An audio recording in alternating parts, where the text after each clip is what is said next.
제가 기도하고 시작하겠습니다. 살아계셔서 역사를 주관하시는 아버지 하나님의 은혜와 사랑을 진심으로 감사를 드립니다. 이 어려운 시대에 많고 많은 사람들 가운데 저희들을 뽑아 하나님의 자녀 삼아주신 것도 감사한데, 정말 내일의 희망이 되는 어린 학생들을 가르치는 교사로 세워주심을 진심으로 감사를 드립니다.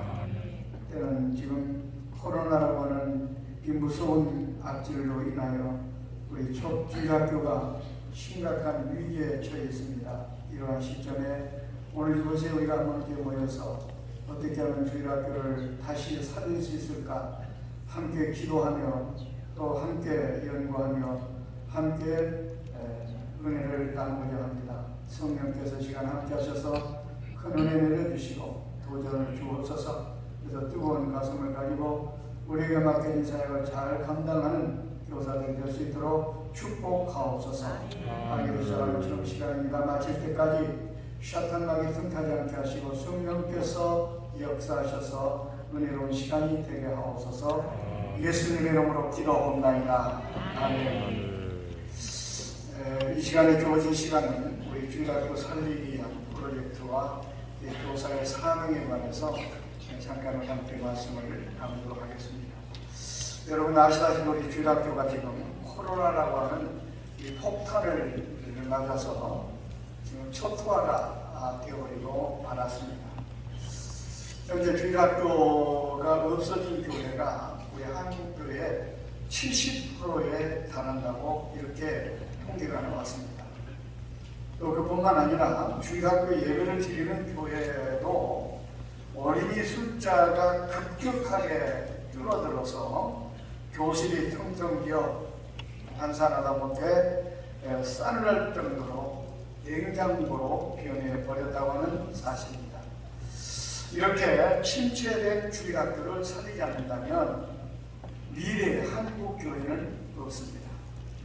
그래서 이 시간에 우리가 왜 주일학교를 살려야 되는가 하는 그런 부분들을 다시 한번 점검하고, 또 우리 교사들에게 주어진 사명이 무엇인가, 또 우리가 어떻게 해야 이렇게 침체된 주일학교를 살릴 수 있을까, 여기에 우리가 초점을 맞춰서 이 제한된 시간에 우리 함께 생각하면서 은혜를 나누고자 합니다. 우리가 주일학교를 살리는 것은 하나님의 뜻입니다. 마태복음 18장 14절 말씀에 보면 소자 중에 하나라도 이루어지는 것은 하나님의 뜻이 아니라고 이렇게 말씀하고 있습니다. 여기에 마태복음 18장은 주 어린이들을 이야기하면서 또 이렇게 이야기하고 있는 겁니다. 그러니까 여기서 말하는 소자는 어린이를 말하고 있습니다. 그러니까 어린이 한 생명이라고 이루어지는 것은 결코 하나님의 뜻이 아니라고 하는 것입니다.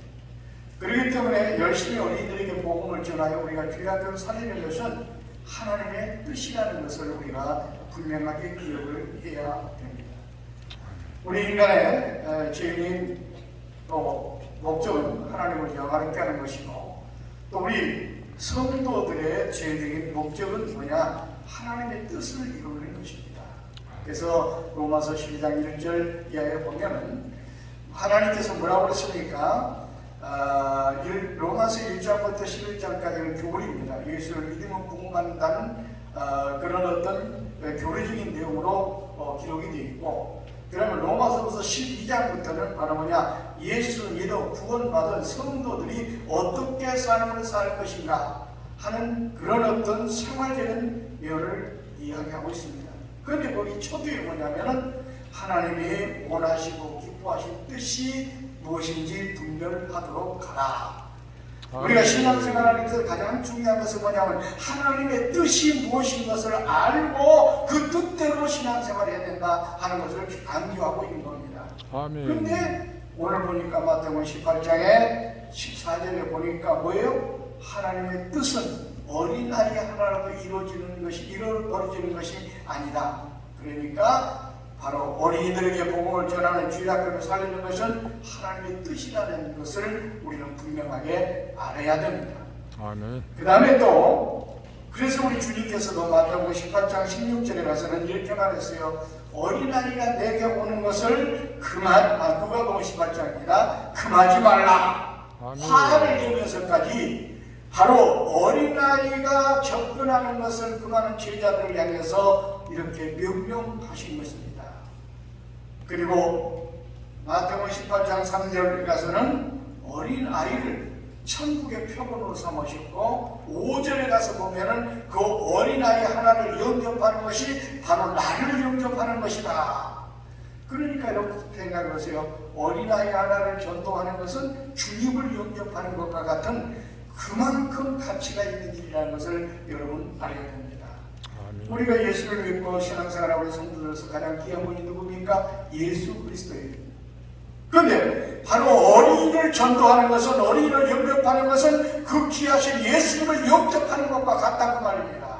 아멘. 그러니까 어린이들에게 복음을 전하는 것이 얼마나 가치가 있고 얼마나 중요한 것입니까? 그래서 어린이들에게 복음을 전하는 주일학교를 우리가 살려야 된다고 하는 사실을 우리는 분명하게 기억을 해야 됩니다. 그렇습니다. 어린이들에게 복음을 전하여 우리가 주일학교를 살리는 것은 가장 가치 있고 효과적인 선거입니다. 왜냐하면 잠언 20장 6절에 하나님께서 일찍이 말씀하셨습니다. 마땅히 행할 길을 아이에게 가르쳐라. 그리하면 늙고도 그것을 떠나지 아니하리라.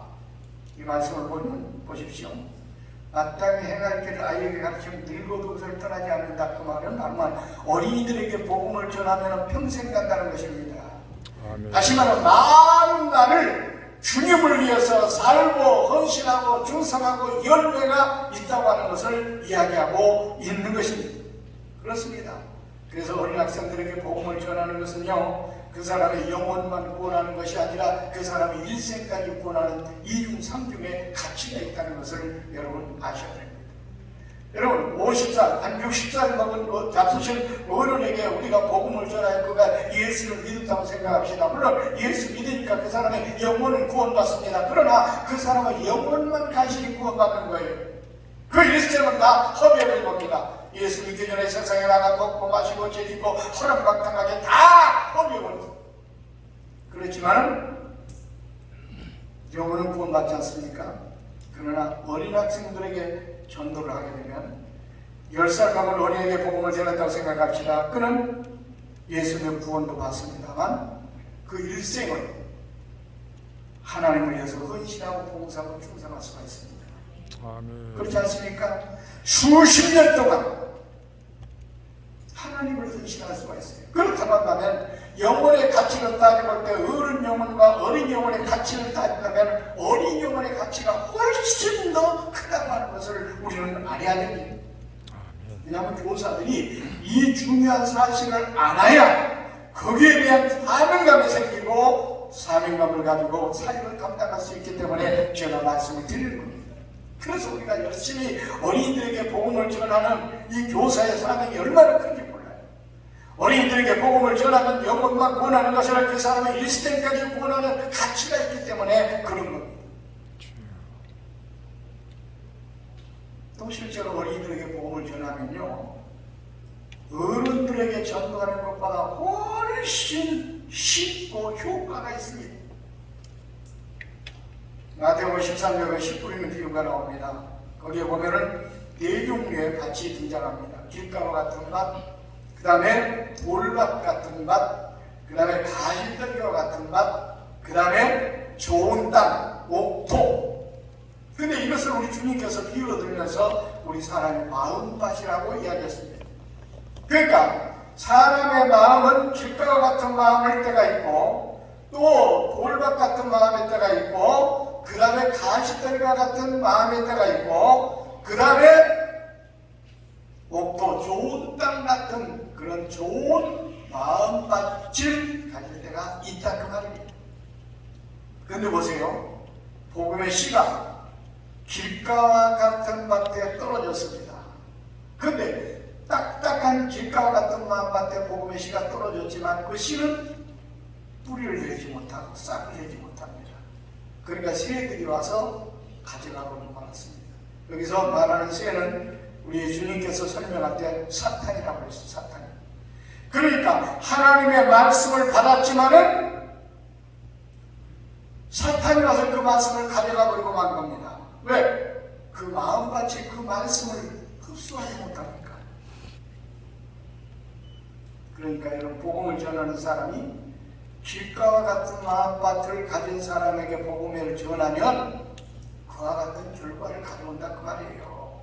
아멘. 우리가 아무리 많은 시간을 투자하고 정력을 쏟아서 열심히 복음을 전하고 말씀을 전했다 할지라도 길가와 같은 마음밭을 가진 사람에게 복음을 전하면 헛수고로 끝난다 그 말이에요. 그런데 두 번째 등장하는 맛은 어떤 맛입니까? 돌짝밭 같은 돌밭. 거기에 씨가 떨어졌습니다. 말씀이 떨어졌어요. 근데 말씀이 떨어져서 뿌리를 내리다가 흙이 많지 않기 때문에 뿌리를 깊게 내리지 못하여 태양에 내려 쬐니까 타서 죽고 말았습니다. 복음의 씨를 뿌렸어요. 근데 문제는 뭐냐? 그 씨가 열매를 맺지 못합니다. 자라지 못합니다. 죽고 말았어요. 태양이 내려 쬐다는 것은 뭡니까? 여러 가지 마음의 시험거리 오니까 타서 죽고 말았어요. 복음을 전한 사람 입장에서는 길가와 같은 밭에 복음의 씨를 뿌렸지만 헛수고로 끝난 겁니다. 열매가 없어요. 구원을 받지 못했어요. 그런데 세 번째 등장하는 밭은 또 어떤 밭입니까? 가시덤불과 같은 밭입니다. 씨를 뿌렸습니다. 한참 자랍니다. 그런데 자라는데 갑자기 가시떨기가 그걸 덮쳐가지고 기운이 막혀 죽고 말았어요. 역시 열매가 없습니다. 헛수고로 끝났어요. 그런데 옥토에다가 좋은 땅에가 씨를 뿌렸습니다. 근데 놀랍게도 그 씨는 자라더니 꽃이 피고 열매가 맺혔습니다. 100배, 60배, 30배의 열매가 맺혔습니다. 아멘.